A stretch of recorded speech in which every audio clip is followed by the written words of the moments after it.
எல்லாருக்கும் வணக்கம். எல்லாரும் எப்படி இருக்கீங்க? இன்றைக்கி நம்ம வீட்டில் பருப்பு உருண்டை குழம்பு தான் வைக்க போகிறோம். அதுக்கு கடலைப்பருப்பை ஒரு 3 மணி நேரம் ஊற வச்சுட்டு மிக்ஸி ஜாரில் 1 ஸ்பூன் பெருஞ்சீரகம் சேர்த்து நல்லா இந்த மாதிரி அரைச்சி நல்லா உருண்டை பிடிச்சி எடுத்துக்கலாம். இந்த மாதிரி அழகாக ஒரு பிளேட்டில் எடுத்து வச்சுக்கலாம். இந்த குழம்புக்கு தேவையான பொருள் வந்து 1 வெங்காயம், 2 தக்காளி, 10-12 பூண்டு நல்லா தட்டி வச்சுருக்கேன், 3 பச்சை மிளகாய், கொஞ்சோண்டு கருவேப்பிலை. அப்புறம் இந்த குழம்புக்கு முக்கியமான அந்த பருப்பு உருண்டை, ஒரு எலுமிச்சை அளவு சைஸு புளி.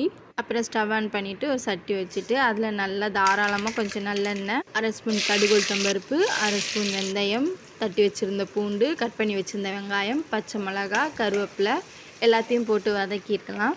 செல்வியக்கா எப்படி இருக்கீங்க? இந்த வீடியோ உங்களுக்காக தான் நான் எடுத்திருக்கேன், உங்களுக்காக தான் வாய்ஸும் கொடுத்துருக்கேன். அப்புறம் கட் பண்ணி வச்சுருந்த தக்காளியும் அதில் சேர்த்து வதக்கிக்கலாம். தேவையான அளவு உப்பு போட்டு வதக்கலாம். அப்போ தான் சீக்கிரமாக தக்காளி வதங்கும். நல்லா கொலைய வெந்துட்டோன்னே 1/2 ஸ்பூன் மஞ்சள் பொடி, வீட்டில் அரைச்ச குழம்பு மிளகாய் பொடி 2 ஸ்பூன், 1/2 ஸ்பூன் தனி மிளகாய் பொடி போட்டு நல்லா அதுலேயே எண்ணெயிலே வதக்கி எடுத்துடலாம். அப்புறம் வந்து இந்த குழம்பு நல்லா டேஸ்ட்டாக இருக்கணும்னா அரிசி கழுவுன தண்ணியில் வச்சா இந்த குழம்பு ரொம்பவே டேஸ்ட்டாக இருக்கும். அதாவது 2வது தண்ணியில், அரிசி கழுவுன 2வது தண்ணியில் குழம்பு நல்லா கொதித்தோடனே நம்ம கரைச்சி வச்சுருந்த புளியை சேர்த்து கொஞ்சம் நேரம் நல்லா கொதிக்க வச்சிடலாம். எனக்கு உப்பு கம்மியாக இருந்ததுனால நான் கொஞ்சம் உப்பு சேர்த்துக்கிட்டேன்.